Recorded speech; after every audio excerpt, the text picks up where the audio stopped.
please join us in the Pledge of Allegiance?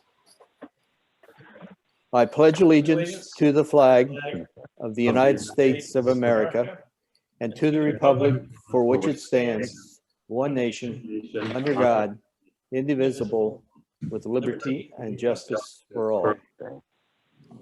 Good job, Chris.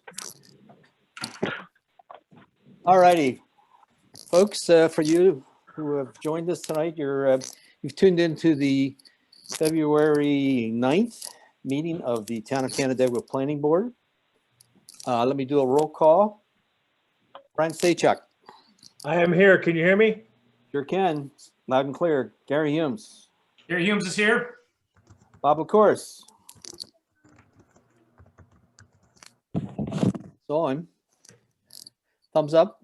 I'm here. I'm here now. Thanks, Chris. And Amanda Van Lyken. Hi, everyone. Okay, also joining us this evening, representing the staff, John Rovatella is our recording secretary.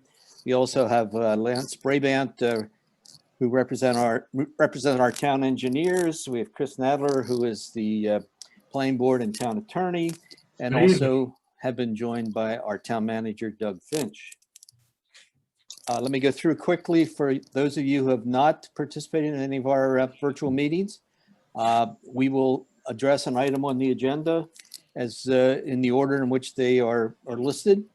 When we open a discussion, I will ask the applicant to make a presentation as to what he or she is proposing. We will then open up to town board members, or excuse me, planning board members to ask any questions, any comments, any concerns. And then I will go out to the audience and ask them to, any comments they may have. Would you please raise your hand? Because I think we have very strict controls on who gets to speak this evening. So please raise your hand with the hand logo, and you'll be recognized to present. We'll come back to the board for any follow-up questions.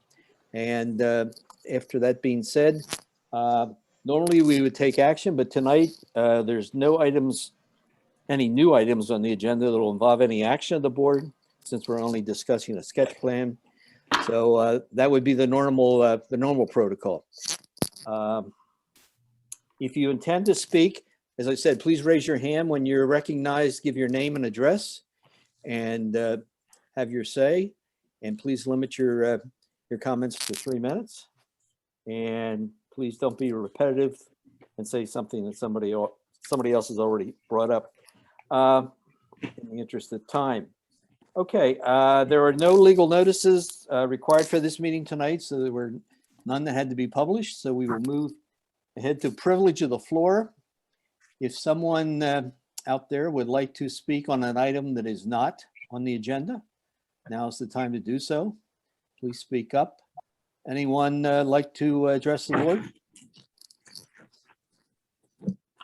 Okay, hearing none, we'll move on to the first item on the agenda, which is a sketch plan review from Marathon Engineering representing S&J Morrell and Sydney Wilkin, Mary Beaver, Daniel Murphy, Paul Murphy, and Brian Murphy, owners of property at yet to be determined address on State Route 21 and Parish Street Extension.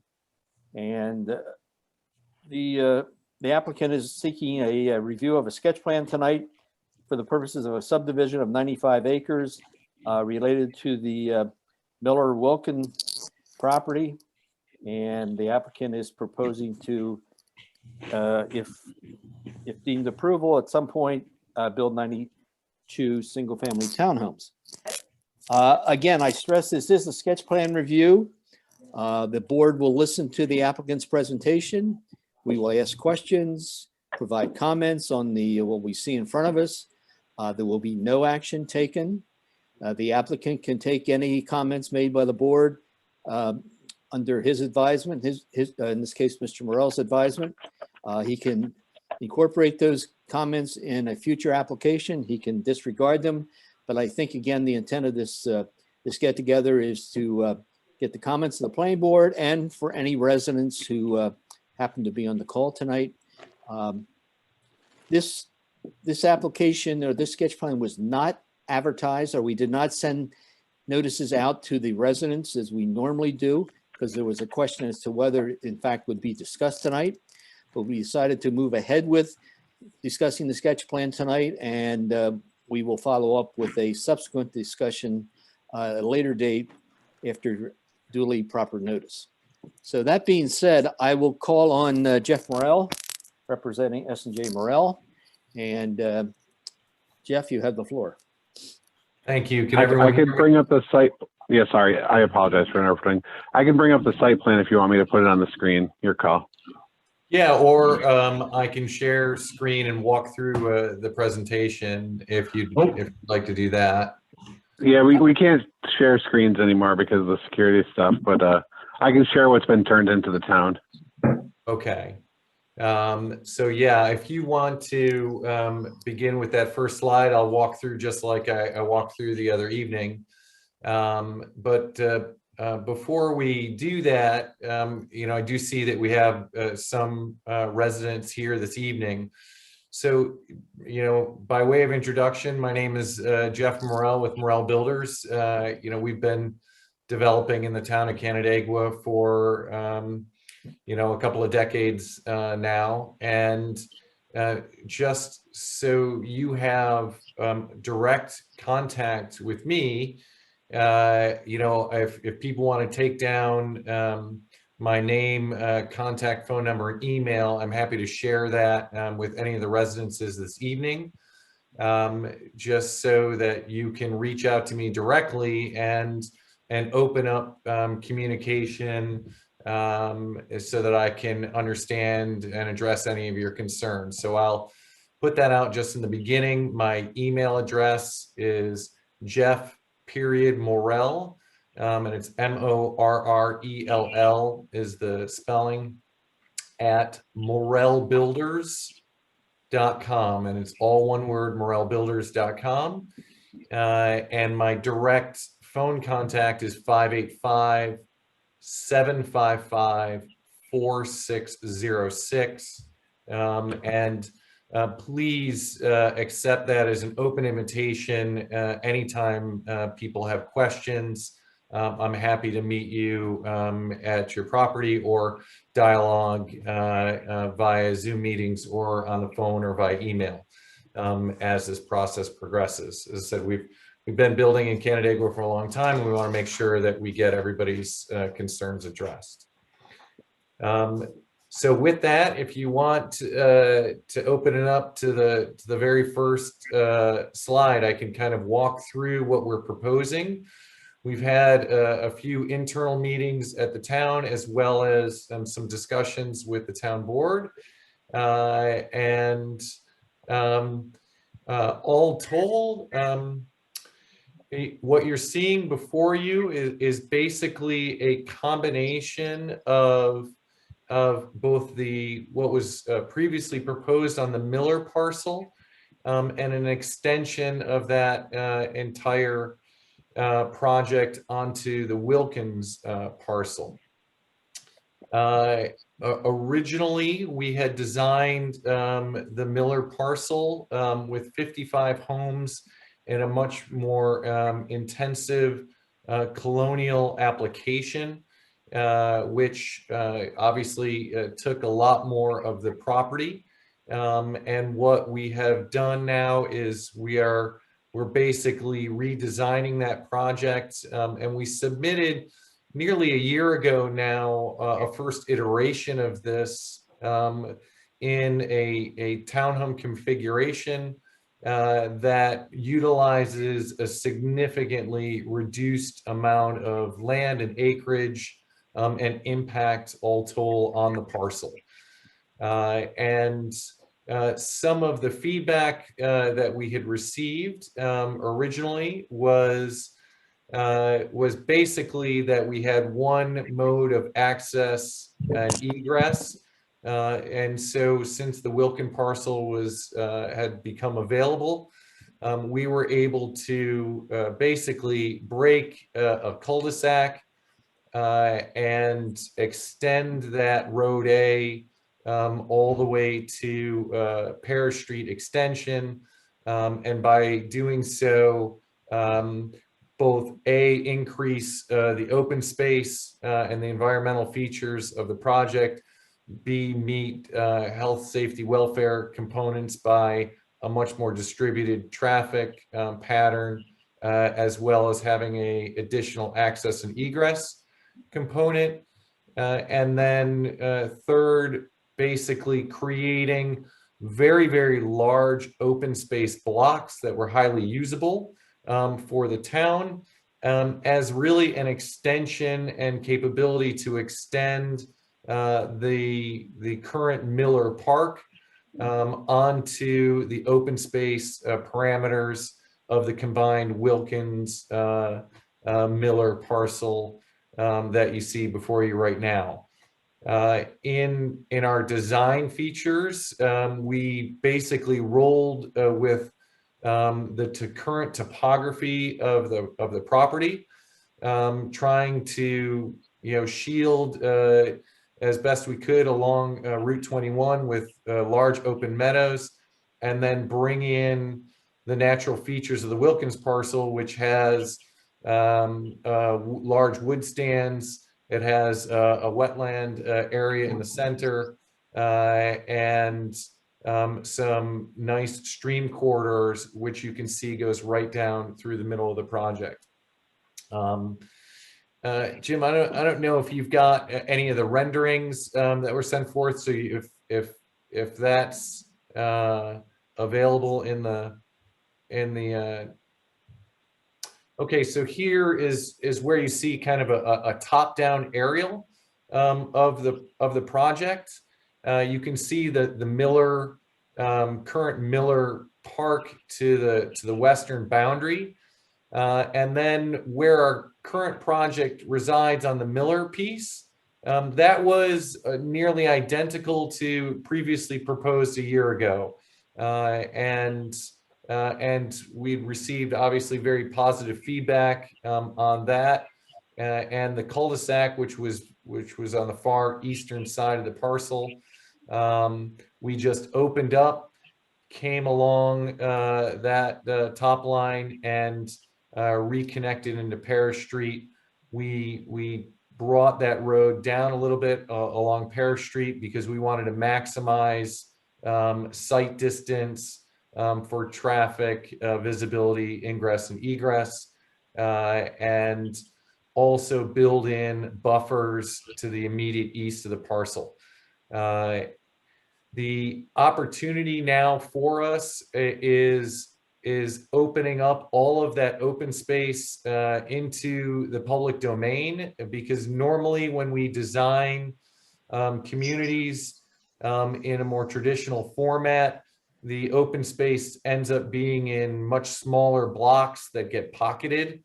And here we're able to generate out of the 95 acres, nearly 72% of the entire parcel is designed as open. And so we're now looking at opportunities to work with the town, the public, as well as the town parks and rec to utilize a trail network that would extend from the Miller parcel onto this parcel. And Jim, I'm not sure if you can move to a slide that I've got that shows kind of where the trail networks would be. So here, just highlighting, if you look at where the dotted line is on this here, that public trail extends straight across the street to Miller. And if you follow where that hand is moving, it basically comes right down through our open meadow. It has an opportunity to connect onto our road network, where we will have sidewalks along the entire streetscape from a hardscape perspective, but also then moving from sidewalk into the natural feature straight in between our two storm ponds, and then following that stream corridor right up the middle of the project, entering into a wooded scape to the south part of the parcel, being able to loop all the way around that wooded area and bring it back to our sidewalk area, as well as connect to the southern part of the parcel where our sidewalks also pick up. And so now you've got a tremendous ability to have a walkable community, and we introduce multiple landscaped environmental features into the public domain. This is just a suggested route, and we anticipate being able to finalize that planning because we have such a significant amount of open space. We really have a broad capability to put those trail networks in multiple locations based on where those environmental features are. So that is really what we're looking to propose as an extension. It really shouldn't be that much of a change from what was originally proposed on the Miller, with the exception of that final leg. If you look at where that property boundary is between the Wilkin and Miller piece, right along, Jim, if you can kind of highlight where that property boundary is along the Wilkin Miller piece, you can see that of the 40 odd acres of the Wilkin parcel, we're really developing a nominal amount of that parcel. We're really looking to just extend that road network out and utilize out of the 40, 2 acres or so, utilize a handful of acres to develop.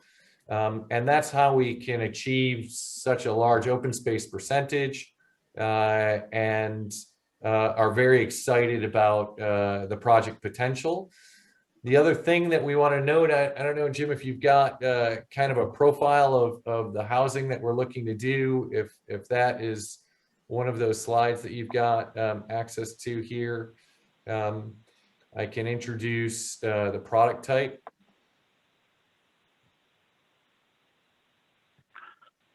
I don't know. Can you see my screen on your screen? I can't, it's just showing black at the moment. Okay. I got the Lakewood Trail Network, parcels, road frontage, a lot sketch plan, community overview. No, I don't believe I have a typical lot showing. Okay. What I can do is maybe if I email something to you very quickly, do you think you could put it up? Pretty quickly, yeah. Okay, let me see if I can't do that. That way I can help the.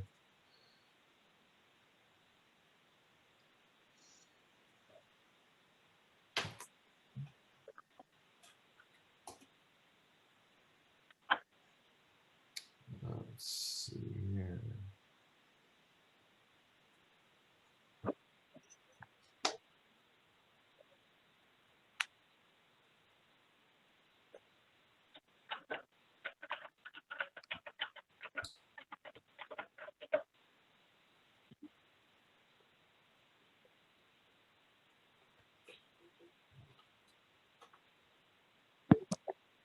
Okay, you should have that in a quick second. It was to C Jensen. Let me see. No, let me see if I sent that to.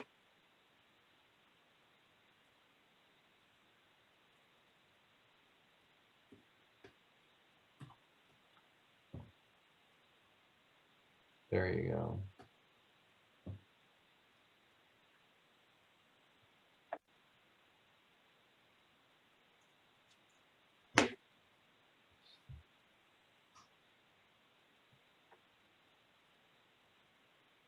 should pop up on your screen in a moment.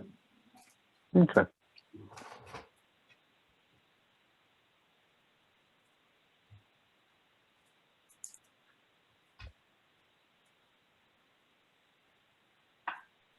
I want to be respectful of the witching hour. I see we have a little one in the background over here on our right, and I have 3 kids that are in the teenage state, and the 6 to 7:30 period of infant domain is the brutal moment. So I applaud your efforts right now as you're working through it. I know those days well.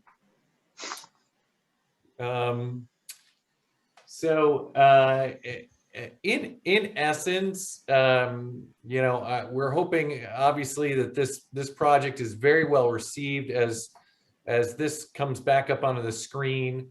The product type is an empty nester product type. It is an arts and crafts style 2-unit and or 3-unit townhome. We wanted to go with a smaller profile, more rural character looking home that basically generated a profile that had a 25-foot maximum roof style design, so that was not an impediment and worked better with the landscape generally surrounding the area.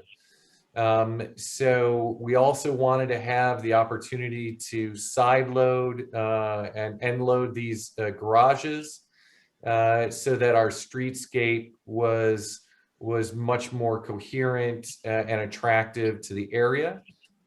The housing type and pricing for our target range is there it goes up on the screen, is basically in that $325,000 to $425,000 price range.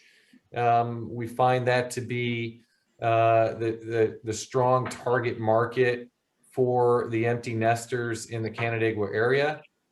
And if you can see the overall design, that's a 2-unit home. Obviously, we wanted to get something that was smaller in profile, both on the right to left dimension as well as the height dimension in that arts and crafts styling. So that what you're looking at is a 2-unit townhome with the unit on the left being side load garage, the unit on the right being front loaded garage.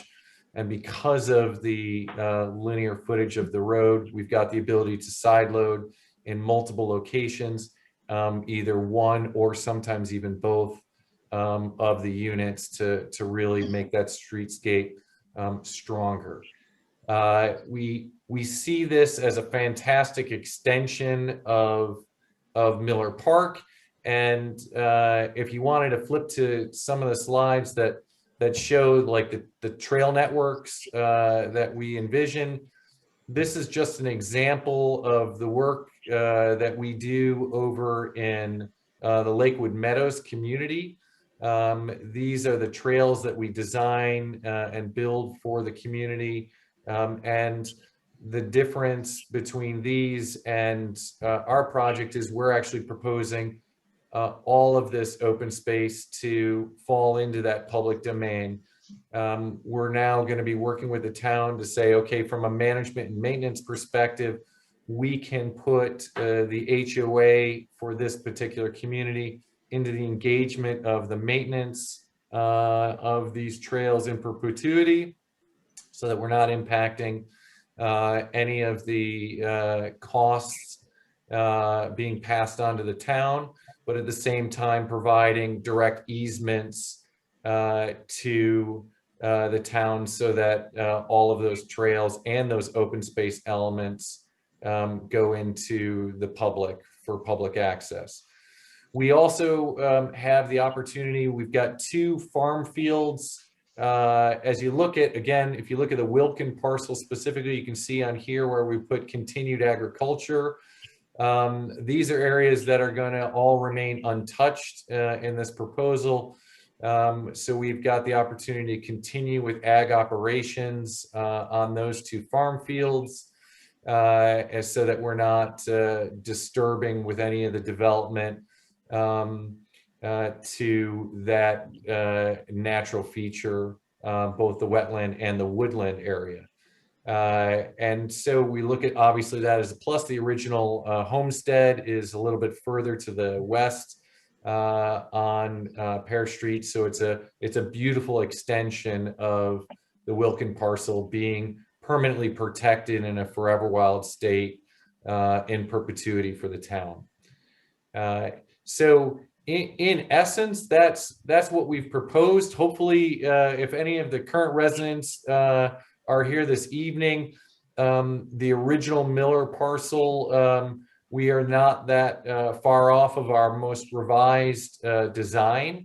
And we're going to be working with the town board and the planning board as we work through our engineering details. But as I mentioned, we're following the topography perfectly. We'll have very few cuts and fills. The stormwater management, we should be well comfortable. And this that is before you, actually, if you want to show that slide very quickly, here's a kind of a perfect example of where the zoning code exists today. This is 80 homes designed in a more traditional colonial layout. And if you can see the design, it only achieves 40% open space with 80 homes and a 2-story roof line. And my buffering to adjoining neighbors and my impact to the environment is much more significant. So we're really, go ahead. Excuse me, looking at this right now, the current 80 homes, does this follow the underlying zoning of Southern Corridor residential? Are we looking at 1 acre lots right here? So that's a great question. So yes, this what's in front of you right now follows the zoning code exactly in the SDR1. It's a density calculation of 80 homes. The zoning code requirement is 40% open space. So what you're looking at is basically as right zoning that we could come in and modify and propose today and just move through that planning board process. So, So correct. okay, so but just for clarification and for the record, you're telling me that what we're looking at right now, each of those 80 parcels are measured out to be 1 acre parcels, even the ones that are close to New York's Route 21 on the Miller side, all of those parcels meet 1 acre zoning and frontage as defined in Southern Corridor residential? Well, I need to clarify that, because I think what happens is when people hear quote unquote 1 acre zoning, the 1 acre zoning is a yield calculation. It is not each home is on 1 acre calculation. What it does is it says we're establishing base density of 1 home per acre. You then move to the next step of laying out those homes based on the criteria of your zoning metrics and the area within that community. So you can do basically, in other words, if you have 100 acres, you remove constrained lands, wetlands, steep slopes, and then you get that number of units, and then you lay those units out according to the underlying zoning. Right. So if Southern Corridor residential is 1 acre lots, which is about 43,560 square feet around, right? 211 by 211, then a square acreage, so about 43,500 feet or something like that. I could be off a little bit. Ryan, it's not 1 acre lots. It's 1 home per gross acre. So it's giving you a total density calculation. The minimum, I'm looking at the Southern Corridor residential 220-18 Southern Corridor 1 residential district zoning. Chris, is that correct? Am I still accurate with this?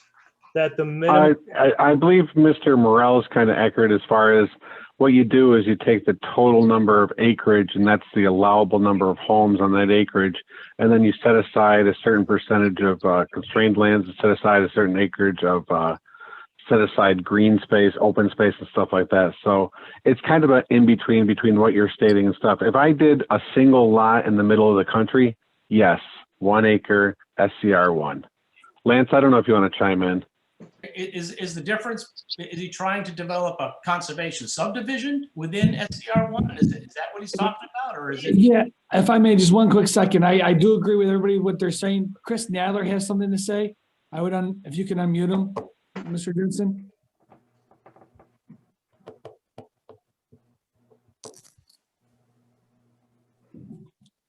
Yes, the applicant, to answer the question, I believe the applicant. Finally. There, we Chris. go. So I think everybody who's spoken so far on this issue is absolutely correct. Conservation subdivision, it is 1 lot per acre. SCR, Southern Corridor Residential, it is 1 acre lots. Keep in mind that conservation subdivisions are at the planning board's discretion when deemed appropriate. So it's not 1 lot per acre unless the planning board deems it appropriate. Also, keep in mind that you can't fit, this is, 96 acres. You can't fit 96 lots, 1 acre lots. You need a road, you need to go around geographical features, you need to install utilities. That eats up a lot of space. So they've got 80 homes. I don't know that that's really realistic. If you're going to put 1 acre lots on this parcel, I think you might see 60 or 70 lots. Right. What happens when you move to 1 acre lots and you go, let's say 60 to 70 lots?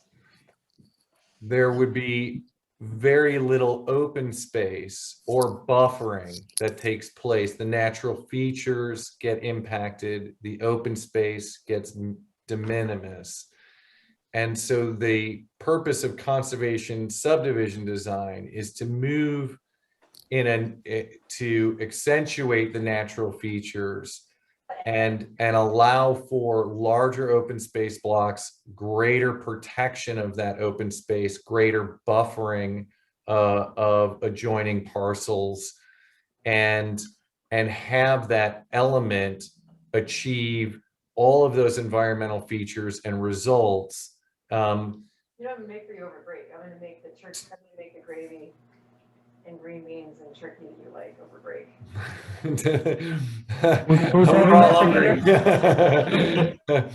So as an example, if you looked at, again, if you looked at the differential here, this project right now that's in front of you, 72 acres of the 95 acres is green space. Yet in the 80 home layout, it drops all the way to 40% open space, and the buffering gets significantly reduced.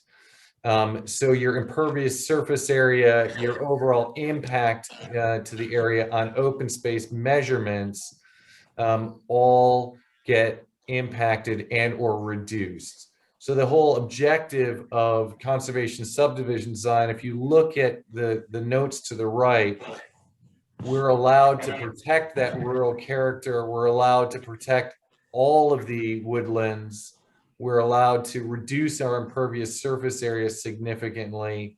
Our wetlands, our stream corridor, the original farm pond, any of the steep slopes, and our grading element of the project is all minimized. That's the objective all told of a conservation subdivision design, where you achieve all of those balances across environmental features. So hopefully, Ryan, that answers your question as far as why the communities move to conservation subdivision designs. I think that's well put, Jeff. Yeah, thanks, Jeff. So I think that that's maybe where we may have I mean, I agree, but I also think that we're going to have a disagreement on the intent of conservation subdivisions. In my experience with them over the since being on the board in 2014, is that through my training through the New York Planning Federation, conservation subdivisions were based on an idea where we have a significant amount of development pressure, and they gave an opportunity to protect open space. So I agree with you that those are the fundamentals of it. Where I think we may have a different vision is that this particular subdivision doesn't really fit the rural character of Canandaigua that we see in comprehensive plans. And the idea of 2 or 3 unit dwellings as a high density area, I just don't feel that this fits the underlying zoning of Southern Corridor residential and 2 or 3 units. I just feel like we had a conversation the last time that Morel came and they proposed the 2 or 3 units, a similar design, but that was not approved. I think the only approved subdivision for this lot right now is a 50 lot subdivision that does not include townhouses and dwellings, but we can have that conversation later. But so I understand the context of what conservation subdivisions are, what they're good for. I don't know that they fit this particular parcel in the town of Canandaigua. According to our Southern Corridor residential 1 acre lots that have been approved by town boards, I feel like we have tried to already meet conservation outcomes through our comprehensive plans. So that's where we may have a conversation later as we dive more into this and as other planning board members have more input. But I do appreciate your feedback very, very well. Thank you. Well, let me ask, or let me just add this comment, Ryan, because as I said, I was part of the comprehensive planning process when Randall Rent came to the town of Canandaigua with respect to conservation subdivision design. And the SCR corridor was very specifically called out because it had all of the access to underlying public water, sewer, gas, and electric. It is your highest density yield throughout the town of Canandaigua. In other words, the greatest density is in the SCR1. As you extend beyond your SCR1, you lose access to public infrastructure. And so the density by nature significantly reduces as you move into the outside ag areas beyond SCR1. And so when you look at the conservation subdivision designs up and down the SCR1 corridor, it is actually where your higher density communities are residing in the town of Canandaigua. And then if you extend the principles of this, if you look at a perfect example of this is the already approved Miller parcel, we have 55 homes designed in a more traditional larger lot configuration on the Miller parcel. That is 55 homes on 55 acres that we've got there. And that design is much larger from an intensive perspective, both in road layout, impervious surface area, and reduction in open space. And now we're able to basically reduce the impact even further from that 40% open space metric all the way up to 72% open space metric, and preserve massive amounts of open space here.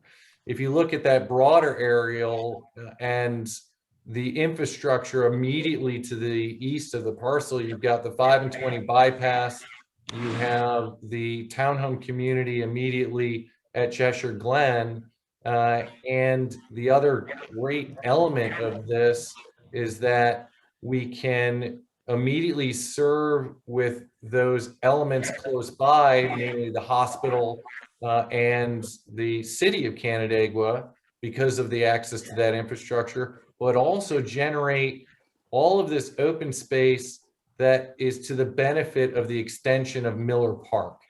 And I think that's one of the main goals. If you look at the view sheds that will ultimately be created on this, Ryan, versus a more traditional neighborhood, your view sheds and corridor protection along 21 going north and south, as well as along Parish Street extension, you're looking at across 5, 6, 7, 8, 900, 1,000 plus feet of open space blocks, where that would not be the case if you moved into a more traditional layout or design. So, I would think that actually this is the exact application, and we're achieving an unprecedented amount of open space in the process.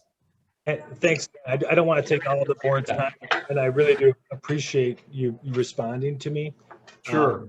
And I'm not against development at all. I think that we need development and smart growth. I think piggybacking off the conversation of the application from a year or so, or maybe even 2 years at this point, I think a lot of the friction came with putting townhouses and 2 and 3 unit development in the rural area, right? So your 55 acres that are approved, those are single family homes.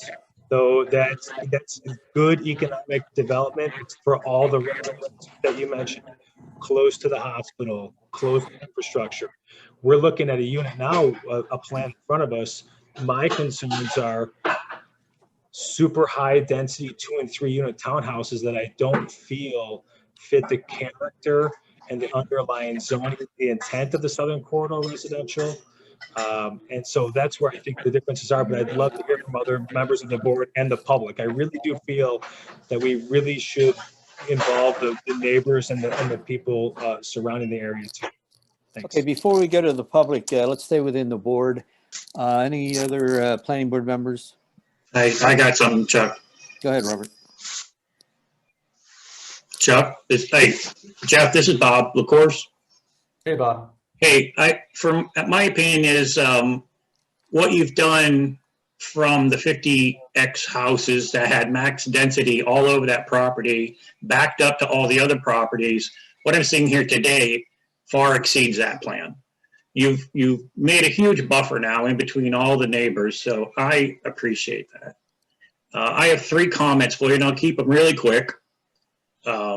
The trail coming off of Miller Park, I would think and have you look at and think about a berm on the northern part of that trail, because that house on the corner there always floods out.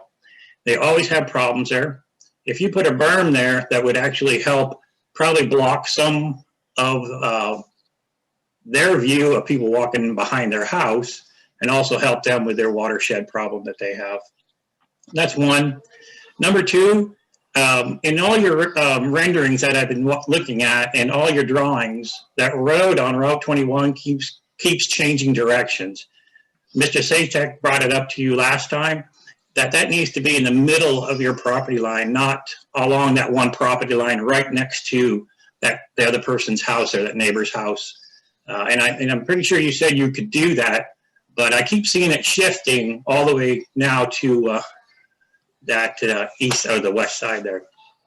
So I would look into that and make sure that stays, yeah, there it is right there on the property line, more to the middle of your property access to the Route 21 there. And then third, you brought it up already, but there is definitely a blind spot coming up over the hill on Parish Street Extension. I drive that road a lot, and there definitely needs to be a thought process, like I think you're doing, is ensuring that there's nothing blocking somebody coming up that hill, being able to see the driveway, and the people coming out of there. It's just people kind of go kind of fast right there. So it's kind of a tight spot for me. But other than that, that's all my 3 questions. That's all I have. Let me, those are excellent points, and I'll address each one of them very quickly. First, the trail mapping that I've got I really want to emphasize that this is proposed, and it is proposed under the guidance of where does the town want to really take this trail network. We could very easily shift that trail to Centerline connection at Miller Park with no issues whatsoever. And I could bring that trail network in between two homes at a position that the town and the immediate adjoiner wanted to provide input in. So I think the objective of our trails are basically how do we bring those public trails to the natural features, and what is the best route to do that is respectful of all of the adjoiners and allows good public access to those natural features. The way we've designed this is we wanted to have the biggest buffer towards the western side of the parcel. And so we could really make it an extension of Miller Park by design. So we'll be a work in progress and really want to reach out to the residents there. The second is that access point. You're 100% correct. We have complete latitude, and I don't know why my rendering keeps altering this thing to justifying it to one side, but it should be a nice buffer in between along Route 21, in between the two residential locations. Here you can see it's a little bit more accurate than the rendering, Right. and I've got plenty of latitude to move that appropriately in the field with engineering support from the town. And then the last issue is, yes, we looked at site distance there on that road, but I could exacerbate that even further to the west when we get MRB to look at our overall engineering position on Parish Street extension, just to make sure that we don't have any traffic concerns. When you're designing such as this from an overall impact, I want to emphasize there's no, increase. Basically, the density that we're looking at here, all told, we're looking at a product type that generates off-peak distributed traffic. It's the lowest traffic profile that is provided when you're providing homes for empty nesters. So the traffic becomes much more de minimis. By off-peak distributed, what I mean by that is there's no AM or PM peak hour versus a traditional colonials. And the second is the contribution to town and town finances with respect to empty nesters is the highest tax contribution you can have, because they are paying the full tax contribution as a resident without impacting the school districts. Most of the residents here are either single or two-person occupied homes. And then again, Ryan, to your other point, we wanted to make sure that those were smaller in scale. If you look at a traditional 2-unit home, that's no different in size than a traditional ranch home that you'd find all up and down the corridor. So hopefully, Bob, that addressed your 3 questions there, and I'll answer any other questions that the board may have. Thanks, Jeff. Mm-hmm. Gary, Amanda, have any? Yep. Yeah, comments? this is Gary Humes. I've got about two or three things as well. One, I agree with Bob that I think your use of the density and the open space on here is the best plan that we've seen from you so far. I think houses, and to Bob's point on the entrance to Bristol Road there, I think if houses are complex with houses 1, 2, and 3, those first 3 to me just seemed awfully close to the road. And if those were eliminated, that would give you a better kind of a view into this community, a better view, rather than having those houses so close. I think that's part of why that road is where it is. So I would look at either eliminating those 3, or I don't know if you can move them to the other side somewhere. I don't know, but I think that's a challenge there. I have a lot of interest about this, the public trail. And as you said, I think working with the town, we can maybe figure out what that trail, where it should go and what it should consist of. But, you know, I'm thinking there's a lot of trails that have, I don't know, they're little fitness centers along the way, you know, they're made out of wood that you can do some things with. There's on Miller Park, we have the gazebo out there, and we have some benches and things like that. So I'm just kind of wondering what is anticipated and how we might really make that trail maximum use for you know, many people for a lot of different uses. And if the public is going to be, if this is going to be open to the public, then the public has got to have access to it. And right now, if I was to use this trail, like the only place I would go, I guess, would be Miller Park, and I'd have to park my car in Miller Park and then go across, you know, Route 21. So there's a safety issue there that we've got to consider and think about how we would do that. So would there be a consideration of maybe putting an additional parking lot or something off of the Paris Street Extension Road coming in on the other side? So we can have people come in and park there and then maybe use that trail. So access to the trail, how people would get there, the safety regarding that, and having ample parking or ways for people to access it is something I'd like to continue to look at and make sure we've addressed. And then the third thing, the last thing is, and this is maybe more of a comment as a public citizen to the town board than it is on the planning board. But I would not be in favor of the HOA, you know, having to maintain this themselves. I think if the town is going to have this as a public access, then the town needs to be upfront and support it and maintain it. I think with the HOA doing that, I believe that, you know, liability insurance and things like that for public to go through there is going to be very large, and you're not going to get the HOA members to approve it and agree with it. And at some point in time, they're just going to say, forget it, it's too much for us. I'm not going to see my HOA dues go up, and they're just going to stop it, and we're going to lose that. So, so those are kind of my three comments I think I have. I guess I'll add to my, going back to the first thing in the density. And Ryan, I totally understand and actually agreed with you last time. I'm not sure this is the right for the character of this community, but at the same time, I kind of feel you got to ease into it a little bit. I don't want like a wall going up there and just say, this is rural. And then you go another 100 feet and we've got, boom, massive, you know, construction and high density buildings. I think this is maybe a good plan to ease into that type of a community, but we can have more discussion on that later. But I do believe that these types of houses are needed in Canandaigua. So okay, thank you.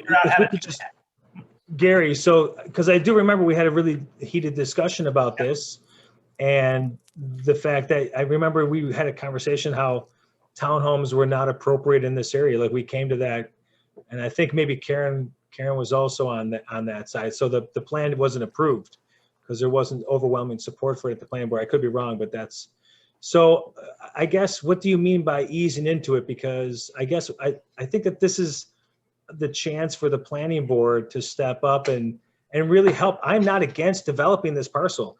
I support, I said that last time, like this is a great layout. I think this road layout is awesome. I think it's a beautiful place for a subdivision to go in. That's private property rights. I support that 100%. We actually we embrace good development. So I think that right now during sketch plan is where the planning board has to really step up and say, does townhomes, 2 and 3 unit development in a Southern Corridor residential fit our comprehensive plan? And I still have to believe that through what we've heard from the public many times, that the rural character is just not, it's not obvious when it comes to townhomes. And we encourage this high density development in our uptown area. We have a large R120, 20,000 square foot lots up in the north western part of the town. And I think that this is our opportunity to really enforce that, hey, this is where it's at. We've seen what happened on Middle Cheshire Road. There's a significant amount of development. This development is going to spur more development going down County Road 32. That's going to spur more development going down County Road 21. And I think that this is, so I still cannot, I think I have eased into it. I don't know what you mean by that though. If you can just kind of explain that a little more. Well, I guess what I meant by eased into it a little bit is you know, I think there is a lot of green space in this plan, right? And that's kind of what I kind of meant by that. If you're coming down Route 21 and you see, yeah, a lot of farmland, a lot of things like that, and all of a sudden, boom, you hit Paris Street and you just see a huge big development. That to me is like, you know, white and black, boom, you know, you hit it. I think this provides a lot of, you know, it provides housing, but with a lot of green space. So that's kind of what I meant by easing into it. That it's a good density. Now, as to whether it should be townhomes or whether it should be single family homes, I don't know. I think these homes I think are needed in Canandaigua, I believe.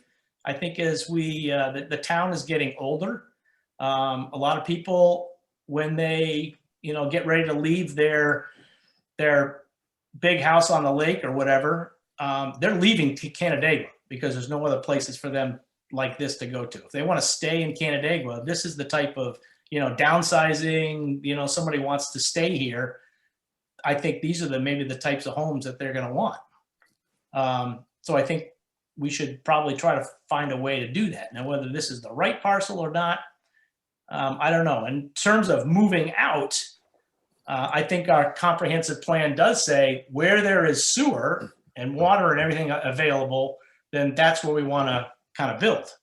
And right now, you can say fortunately or unfortunately, there are those services that are available here. Now, if you just go a little further down 32, that's not the case. So we're not going to, I don't think, spread this too much further because the, you know, facilities and the sewers and water and stuff like that aren't available there. So we can't do that. So where they are available, and this is kind of like the edge, right? This is the farthest edge, I think, where they are. That's kind of where I'm saying if we did this type of a high density, but in it with a lot of green space, that's kind of easing into the city. All right, we're starting to get closer. Somehow we got to draw the line. I don't know where it is. Okay. Yeah, in the interest of time, I want to keep moving here. Amanda, do you have any comments before I go to the public? I know the public has been patiently waiting to they ask questions and comment. So Amanda, anything before I move on to the public Nothing participation? more. I think everyone covered the high points. Okay.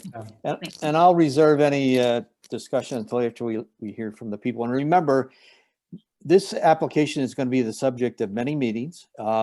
We're going to have a subsequent review of the sketch plan at our next meeting with proper notice being given to all the neighbors.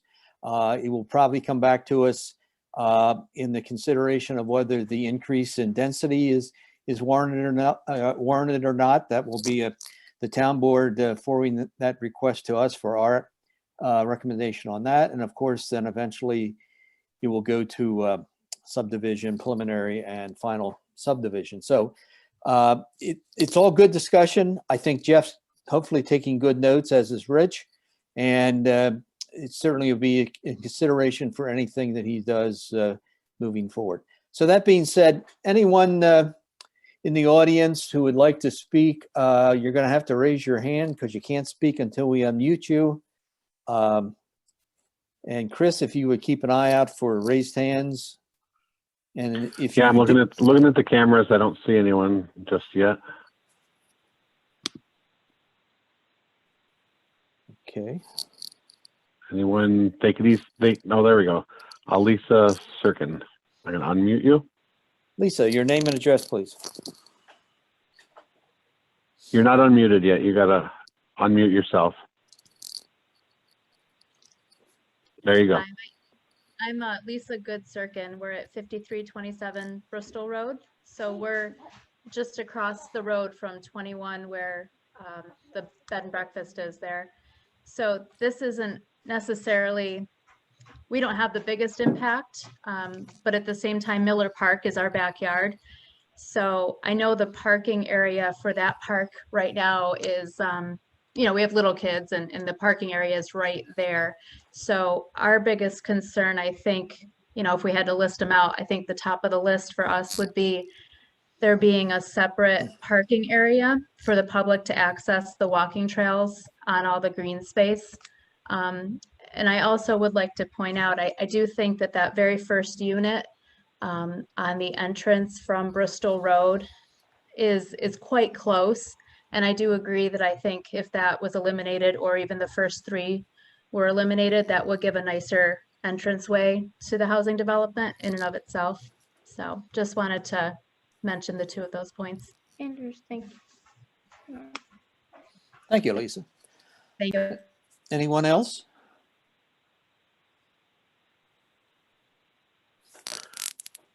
I do not see anyone else raising their hand. Okay, well, as we're not quite done yet with our discussion here, but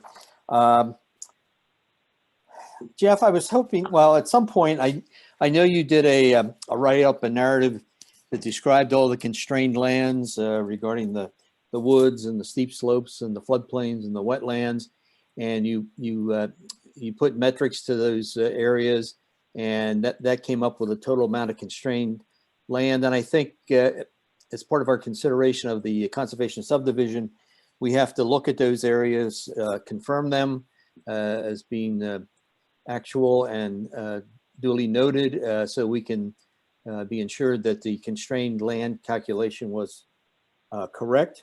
And maybe we can do that prior to your next meeting, and maybe by that time we'll be able to show the narrative that was, I think, part of your presentation last week.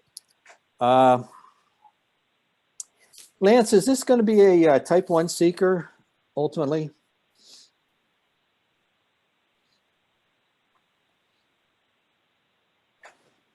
I guess I'm going to have to let Lance in. There you go. I'm good. Yeah. Is it going to be a type 1? Yeah, this would be a type 1. It's over a certain threshold of disturbance. So it's in on ag land, it goes down to 2.5. Off ag land, it's 10 acres or more. This is much larger than that in its threshold. So yeah, this would be a type 1 action under seeker when we get to that part. Coordinated review, as we have done on other applications. We'll proceed that way. Does the type 1, that includes a traffic impact study, I believe? Well, it could. It doesn't, the type 1 action doesn't necessarily require a traffic study be done, but typically, if we feel that traffic is a concern or a potential impact to the neighboring community, then a traffic impact study would be warranted. Okay. Jeff, I would take that under advisement to consider providing some sort of traffic impact documentation with this project. You mentioned sidewalk throughout the project. I think in the last time you presented this, you said it on one side of the road. Is that still what you're planning, sidewalk running the spine road on one side or both sides? Okay, it's a great question. So it would be on one side of the road, the entire length of the road network, and then just addressing some of the comments that I've received.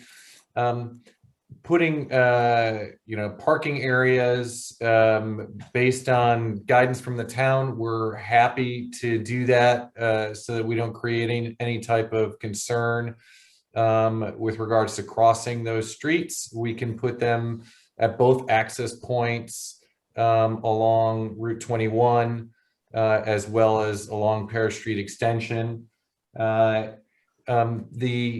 purpose of just addressing the second question, which was that first building off of Route 21, if you look at where we placed that we wanted to subordinate that entrance significantly. So the sight line of that was actually much deeper than our homes immediately to the west and to the east. So if you look at where the bed and breakfast is and that road frontage and the distance of the setback, as well as our home to the adjoiner immediately to the east, we wanted to make sure that we were well off of that road from a setback perspective. But the advantage of this road network is we could move all of the units down further to increase that buffering area. So we have a nice opportunity to do that as well, to really increase that overall buffering, centering that road, as well as giving it a really nice visual. So I think we can address all of those immediate adjoiner concerns. And then again, you know, I just offer that with respect to the housing type, with regards to this housing type, that's very much why we wanted to limit these homes to a 2-unit or 3-unit configuration, so that they were no wider than what a traditional colonial footprint would be, and not also having a 2-story element impact sight lines as you were driving up and down Route 21 and the Parish Street extension. Whenever you have these large spaces of open space, it's easy to look at this on a top-down basis versus a streetscape basis, where from a streetscape basis on Parish Street and Route 21, you're really looking across monstrous open space blocks to very small profile homes. And I'm hoping that really is agreeable to the residents from a rural landscape perspective. Okay, thanks, Joe. Yep. This issue of the 15% increase in density, which is an action taken by that has to be approved by the town board. The town board had asked the Planning and Public Works Committee for a recommendation as to how they felt about increasing the density. And it was discussed last Friday at their monthly meeting.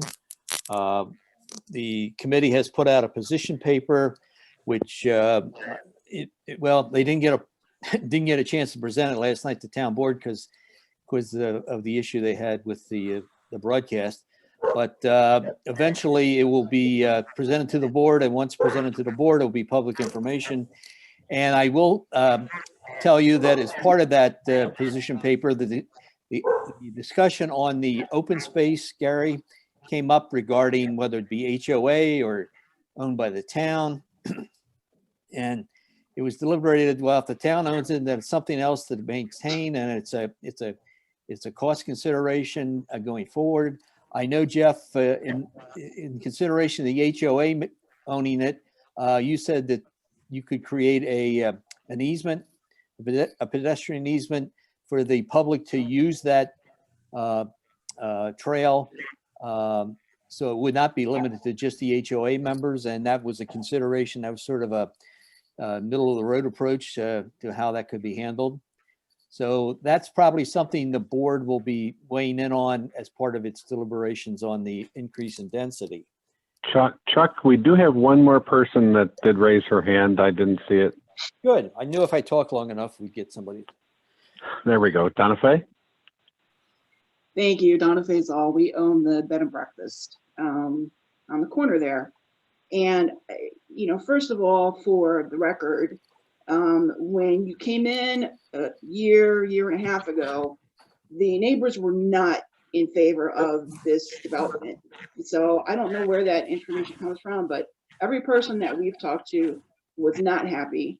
We understand that eventually there's going to be development there, but you know, we started with a small piece there, then you've now expanded with additional acres, and now you want to cram in additional units on a higher density formula under the open space, which, you know, we are, and I think the rest of the neighbors as well, are totally against any additional density. I don't think the town needs any more open space in order to give the builder more units so that they can make more money on their units. Even if it were only 12 units, 12 units, you can move away from the roads, away from my property. We have a lot of issues with our property as it is with now the development here because of flooding. We're downhill, and actually Route 21 in this section floods there too, in addition to our property. And there's, what is the basis or standard for making a determination for the increased density if the town were to go that way? Is there a legal standard for making the determination about the additional density? Chris, you can weigh in, but while you're getting unmuted, there's provision in our conservation subdivision regulations that provided that there is sewer and water and a through road with with an entrance and an exit, or vice versa, that the developer, with the approval of the town board, could increase the density by 15% over the base density, which was the 80 units we were talking about earlier. So that's what the law says, but it is it's subjective to the review of the town board and also the eventual approval of the planning board. Did that answer your question? Well, no, but that's okay. I mean, I understand what you said. I guess it's just totally, you know, subjective to whatever the town wants to do. But, you know, the builder's already getting the benefit of the additional acres or additional units as it is. So you're adding, wait, that's not somebody's dog, yeah. Just trying to losing my train of thought. Sorry. Sorry about that. It's they're already getting the benefit of the conservation layout in order to the open space, but now you're adding more on top of that by putting in additional units for the density. So we have a problem with that, and I think the rest of the neighbors do too. Well, I there's think a lot of other. It's a Go give ahead, and I'm sorry. take. I mean, they are giving a lot of open space, or preserving a lot of open space. That's the give, and then the take is we give them higher density. That's the concept of a conservation subdivision. You try to protect Yes, but there's a land that second is. level of. Excuse There's me? a second level of the density. So you're adding more density on top of what's already extra density in exchange for the open space. So the extra 15% is additional, which is totally unnecessary. And, you know, sorry, Well, that's a it's, decision that have to be made by the town board, and the town board will say yay or nay on it. And if they say whichever way they go, they'll send it back to us, and then we'll proceed with the review of the subdivision at that point. It's not a. we were also. It's not a done deal. I mean, the applicant still has to go through the process of requesting it. Understood. It was also very disappointing that we find out at the last minute that all of this is happening. I see the surveyors out there, and so I knew something was going on, but I figured that we would at least get a notice of what was going on. So, but I have to find out from others and then try to get in touch with other neighbors to even let them know what's going on. And that was just not. Right. Chuck, may I Especially chime in? Sure, Chris. So this public hearings can be continued, and there will be public notices, the sketch plan review. This stage is only sketch plan review, as far as there's no approvals or anything like that. So there's going to be another one next month, and they're going to continue the sketch plan review to that, so the public has a chance and we can notify the public. That'll be 2 weeks. Yeah, I think this is Yeah. Lance. I think it's important to identify that, public hearing isn't technically required for a sketch plan. And that realistically, the first step in this process is really with the town board and its review of the higher density before any application or formal review can begin with the planning board. I think they did look at this as an opportunity to get something in front of the board for some question and answers prior to the town board meeting. And then unfortunately, they didn't advertise out to the public. But that most certainly, as just alluded, will be required and will occur as we go forward with this application. Again, Donna Fay, our plan is to discuss this at our meeting in 2 weeks. That would be the 23rd. And we will send notice to you and all your neighbors regarding a continued discussion of the sketch plan.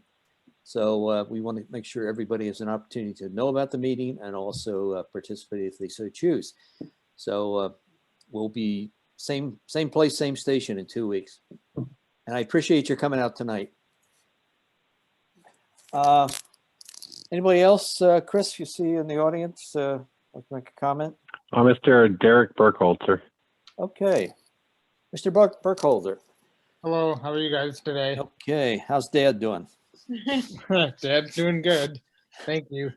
I live in 3301 State Route 21, and I mean, we see that as our backyard view, and I appreciate the buffer, but I'm just kind of curious, how does that impact the property value for where we live?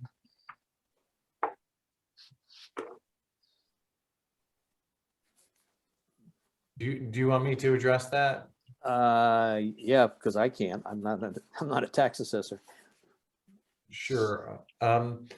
All told, from a obviously we've been doing development since 1947, and so I feel like I can speak quite comprehensively with respect to values and appraised values.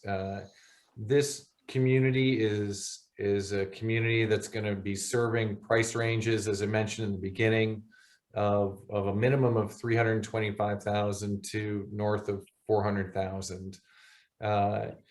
Whenever you have A, price points such as that, and B, open space metrics that we are offering here, it in essence will be raising the value of everybody's parcel. As a matter of fact, the unknown element is probably the greatest detriment to housing values. We had proposed the Miller parcel in, as I mentioned, a traditional colonial impact, and have approval for that right now on the 55 acres. And that project, all told, from an impact perspective, would actually have a greater impact on your and the immediate adjoiners than this project would. So I believe that you're going to see the unknown removed. You're going to see the significant buffering across those distances be a strong and excellent visual between you and any adjoiner on this project as a future residence. And the open space, once deemed a conservation easement, is permanent. So that unknown is permanently removed. All of this open space becomes permanent. So you as a residence know your immediate environment. And so I think it'd be a strong net positive. to the area. Okay, thanks. Anyone else? Chuck, we also have a Mr. Tim Schneider. 1 second. Hi, am I unmuted? Yes. You got the floor. Hi, my Tim. name is Tim Schneider, and my wife and I, Jen, live at the Wilkin Homestead. Tim, you And- have to give us your address again, please. Oh. You faded on us. 5266 Paris Street Extension. Thank you. We currently reside in the Wilkin Homestead, which was originally a Gorham home built in 1832. I just wanted to bring to your attention that I didn't see our property identified as an adjoining property on the sketch plan. So I just wanted to bring that to your attention for future notifications. And the other thing that I just wanted to bring up is that both ourselves and Donna Fay, we both maintain historic homes. And it's expensive to maintain historic homes, and we do appreciate you taking the impact of any development into consideration anywhere near a historic home. And just ask you to take that into consideration, both the town board, the planning board, and Jeff as a developer. That's all I have to say. Yeah, sure. You know, I just in addressing Tim, your comments, and Donna Fay, your comments, I in our design, we were really very focused on honoring those elements specifically. If you look at our access points, we've got 3 opportunities where we currently are entering along Bristol Road, Route 21, the Route 21 South across from Miller Park, and then obviously along the Paris Street extension. If we enter the parcel in any way, shape, or form along the Route 21 corridor across from Miller, the view shed immediately to the south of the historic home of the bed and breakfast gets greatly impacted. We wanted to obviously have that open space block immediately so that bed and breakfast was kept as holistic as we could with respect to that open space. The cobblestone home that you're in is a stunning parcel, and so we had an opportunity to basically say, okay, are we going to move through the 2 westerly farm fields, which are immediately to your east, but we really wanted to keep that as continuing ag operations, not disturb any of those woodlands, and reduce the overall impact on the Wilkin parcel and push and subordinate to the furthest eastern side of that parcel now to again honor that original Wilkin homestead that you're in. And so we looked at that. We were hoping you were going to be, I haven't had a chance to meet you proper. In addition to all the natural features there that we were able to preserve, just your entire streetscape there would be fully preserved as well. So hoping that you recognize that in our design and for both of those historic homes. Anything else, Tim? No? Okay, thanks. All right, I think we've spent enough time this evening on this the sketch plan. I guess the action items are Jeff and the folks from Morel come to the next meeting, maybe to go over the constrained lands, how you came up with how they were determined, where they're located, and we'll talk about that. We can also maybe get Rich involved, and he can talk about the stormwater remediation proposed for the project. Not get into a whole lot of detail, but just the concept that you're thinking about, because again, we are at a sketch plate stand. And I asked the board members to review the chapter of the code regarding conservation subdivisions. Just read over that before the next meeting so you're familiar, once again, familiar with how it reads. Also, please look at the ECB comments on this application, and because they had some comments. Specifically, one of the things I was just thinking of, the buffer from the stream, the Class C stream, I think you're showing 100 feet. Is that correct, Jeff? That's correct, yeah. Okay. They refer to the, I think the comp plan where it asks for 150 feet. Again,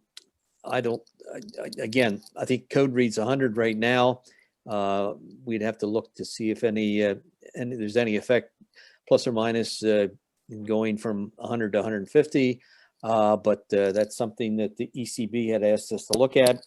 Also review the Ontario County Public Planning Board review. That is on our FTP site. I asked the neighbors to talk to their other neighbors and let them know about the meeting. They should be getting a written notice of the meeting, but if not, make sure they're aware that we'll be reconvening in 2 weeks. And that all being said, is there anything else anyone has for the good of the group in terms of this application? I thank all the residents for persevering. It's a little awkward tonight trying to get recognized, and but we're all working through it, and hopefully you'll come back and see us in 2 weeks. All right, thanks, Jeff. Thanks, everybody. Okay. All right, I want to move on. Let's look at the minutes of the January 26th meeting. John did a fine job as usual. He sent them out. I don't think there were any comments back to John. So if nobody has any further comments, I'll entertain a motion for approval of the minutes. I'll make a motion to approve the minutes from January, what was it, 26th? 26th. 26th. Okay, got a motion from Gary. Got a second from Bob. Okay, all in favor? Aye. Aye. Aye. Okay, referrals from the town board. There are none currently, although we'll probably be seeing that State Route 28, excuse me, County Route. It's County Route 28, isn't it? Yeah. The MUO zoning, rezoning that we looked at in a sketch form, that may be coming back for recommendations from us. If not the next meeting, but maybe possibly the first meeting in March. We have no recommendations to Chris. There you are. See, you don't have to do any work, Chris. Letter of credits. We have 2 of them. One is from Christopher Richland, who owns property at 4459 Middle Cheshire Road. He's looking for a release of his security. And we're also looking at requests from, while you're putting it up there, Burnell Rife. If you recall, he was the one that was building the wall down at 4977 Station House Road. And he'd like to have his security released. I assume everybody has signed off on this, and we are the last stage in the release. So I'll take a motion for both of them. So moved. Mr. Jensen and Mr. Brabant, we're good to go on these? Yeah, both good from my sides are perspective. So moved. You punked them. All right, thanks. I got a second. Bob will second it. All right, all in favor of giving these folks their money back? All in favor, say aye. Aye. Aye. Okay. Other business. Not to prolong the discussion, but Lance, where are we with Creekview? Yeah, so I apologize. I had one of those weird weeks with Victor's school being out, and so I wasn't able to communicate as well as I should have. That's all right. So long story short, it's my understanding that either at this one or the next February meeting, and Chris, I can't recall which one we agreed upon, but talking with Doug, we received a request from DeMarco Group dated January 20th. And the request was basically, in short, that in lieu of getting 90-day extensions, or continuing receiving and asking for 90-day extensions, they were hoping to get an approval and modification of the approval from the board. And the main reason is that as currently written, condition number 6 requires them to get approval of their design and acceptance of the design from Ontario County DPW before we can sign the plans. If we were to amend it, the approval would allow them to get the plan signed, which then in default would give them a year to obtain approvals from DPW, which is what they're working on. And it would give them the ability to get the plan signed and possibly start doing work out on the site. I believe the suggested condition was all comments from Ontario County Department of Public Works are to be addressed in the approval of the sanitary sewer design received prior to the issuance of building permits for any building to be constructed in phase 2.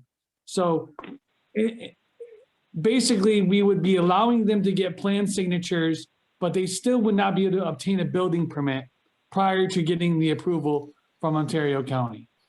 And we would eliminate the need for them to come in for future 90-day extensions, at least for a year. Yeah, we had some really good conversations today with Ontario County Sewer and stuff. They're going to probably go ahead with phase 2 because the loading of phase 1 was only 1/3 of what they calculated and stuff. So they're working out the details of that.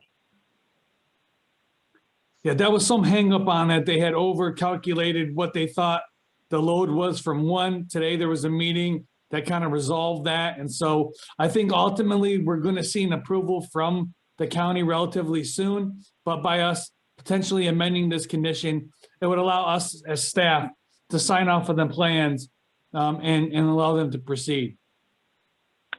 And refresh my memory, why did we make it so restrictive in this case? I know we've done it in other cases, but what was the contributing factor here? I think the board had received a request or a statement from DPW saying there was some concerns over capacity, and they wanted to review, or the dedication of phase 1 had to be done. It was something to that extent, and they've been working since the day that they came before the board up until now to try to get through that review, and it sounds like at least as of today, they have. Okay, well, I don't want to consider it tonight, and we certainly put it on our agenda for the next meeting. I would ask that we get something in writing from the DPW confirming that they're okay with us moving forward, that there seems to be adequate capacity and that the load was not as great as they anticipated for phase 1. And if we have that in hand, that would certainly help us make a decision. I don't know if we're going to get that letter in hand by next, because they're doing some more studies and load and stuff like that. Any way of them giving us some sort of, looks good, fellas, type thing? I mean, I have a recorded Zoom meeting from this morning where they said looks good. That's about it. All right. Well, let's see what happens in the next 2 weeks. Lance, if you could do the resolution. Did you send that out? No, I did. So again, I apologize. I Okay. found out that Morales was on the agenda, and I didn't think there was anything else on there, and that was an error on my part. And so as of yesterday, I did. I had forwarded out the letter of credits and this one. I will simply amend this one so that it's scheduled for your next board meeting. I'll work with Michelle and Chris to make sure that's on the agenda, and I'll redate it and redistribute it to you accordingly. Is that okay with the board? And that's fine with me, but I had a question because I thought I remember the reasons for the previous 90-day extensions, I thought was because they had applied to the state for some grants or approval, and that hadn't occurred yet because of COVID and things like that. So that they hadn't gotten the necessarily approval from the state agency to go build this. So I don't think it was an approval. It was funding. They didn't make it through the first grant funding, so now they're applying for another set of grant funding, and I believe they're going to hear the results of that sometime around April or something. Yeah, Gary, I think you're 100% correct. There there was some issues on their end, as Chris just mentioned, in terms of receiving funding. So that in itself delayed them from making changes or amendments to the plans to get them signed because they couldn't do anything with it anyway. But now, at least as of the last couple of months, they were able to get, I guess, word from the government that their funding application is moving forward. And so now they want to go back through, and in doing so, they realized they couldn't get the signatures on the plans, that we were stuck basically in this predicament where we either got a request for another 90-day extension when the time comes, or find a way around that particular condition that would allow us to sign off. And so that's where we are. All right, so I mean, until they get the funding secured, I mean, I don't want to, you had said, hey, they'd like to get this going so they could start moving dirt. But I think believe until that's they their get intentions. funding approved, we shouldn't be allowing them to do anything. You know, we don't want another bird cage, right? We don't want them to get started on something, do something. You won't have a bird cage because I won't issue a building permit based on this new condition until they get the sign off on the county. And that's what the condition Lance was going to modify, is no building permits will be issued for any structures until they got sign off from the county. Which in itself would need funding. I'm wondering why we have to go through this. If it's still going to be 6 months before they get funding, then they're not going to do anything until they get funding. That's the holdup. It's not I don't think it's the sewer, but we can talk. That's my comments. We're not discussing it tonight. We can wait. But I'd like that next week or whenever our next meeting when we discuss that. I'd kind of like somebody to explain that whole, what's the long pole in the tent and why are we trying to push this? I'll ask Mr. Kalusi to be on the call. Good call. Yeah, I will say that there's some of the issues, as I understood though too, is technically I think we're only allowed 2 90-day extensions. Maybe we're allowed 3. I don't recall what Chris' determination on that is. The second one is that if we aren't able to give another 90-day extension and the plan expires, that goes back to preliminary approval. So I think those are 2 of the thoughts that they had. And then also, as I alluded, they were suggesting possibly going out and doing some site grading at some point in time, whether it's the summer, the fall, I don't know when, but that's what's the thought process that they had. And having signed plans may help them on their scoring for the funding. Yes, I think signed plans most certainly would help them on the scoring, but at this point, we're not able to do so. And signed plans only last for a year too. They have to pull a building permit within a year, so it still has a timeline. Right. And if they want to move dirt, they could come back to the board and ask for that ability to do earthwork without. They could. Yeah. Good point. Okay. They could. All right. One other thing, and then I just thought of it. There was an issue with the easement to the pump station.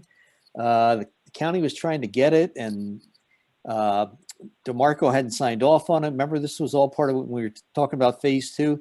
Did that ever get done? Because it seemed like it was something that should have been accomplished a long time ago. I thought I just saw an easement or an email regarding that within the last week and a half or so. I'll try to dig it up and forward it to you, Chuck, if I can find it. Okay. Well, it was one other thing related to the county. Okay. Enough on that. So anything else, other business required that's not on the agenda? I will state we've got reminding everyone of training, and I've got a great opportunity coming up on the 24th. The New York Planning Federation is conducting one of their lunchtime seminars being taught by our own Lance Brabant. So Yep, I signed up for that. sign up and tune in. Good opportunity to get an hour. Lance. Looking ahead to next meeting, the 23rd, we may or may not have John Casey, depending how he makes out with the ZBA. And then we've got Mr. Metros coming back for an amended preliminary and his final subdivision approval. And we'll also be continuing our discussions with Mr. Morel. The governor has extended his executive order to allow for virtual meetings until the 22nd. So even though this is a day after the order, let's continue to meet virtually if it's okay with everyone. Has everyone gotten their shots? Just us old people, huh? Not old enough. You guys are all too young. I get mine tomorrow, second dose tomorrow. All right, Ryan, you and I will have a meeting. We'll have our own meeting. Forget these people. A little stressful, but you know, in light of I attended the town board meeting last night, and plus it was a little bit of a. I think Chris, you did an awesome job tonight, and Lance, and Chris Nadler. It is a little. It's odd getting used to it, especially with the public involvement piece. So I am looking forward to getting back in person. At least maybe if there's some way that we can, I would like to, I am eager to get back in person and see plans and interact with. I think we all are. You know, I'm eager to interact with applicants face to face and try to feel them out and understand, you know, the whole story. So but I'm willing to do everything, but I just wanted to kind of put that on the record. Yeah. I am eager for it. I apologize. This was an awkward meeting, but it was certainly under different circumstances than we've done in the past. And Chris did a great job at the controls. It's tough. Yeah, I think we got everyone that wanted to speak. That's all right.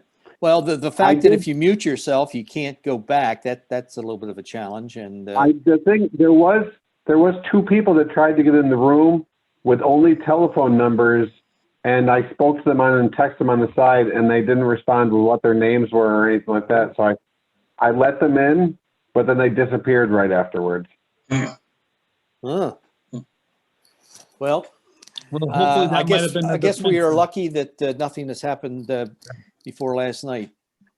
But that was scary. All righty, everyone. I'll take a motion from Ryan. Okay, you don't have to unmute. I think that's a motion to adjourn. Somebody want to give me 2 thumbs up for a second? All right, Amanda's giving me 2 thumbs up. We'll reconvene on the 23rd. Thank you, everyone. Have a good evening. Stay safe. All right. Take care, guys. Thank you. Thanks, John. Thanks, Chris.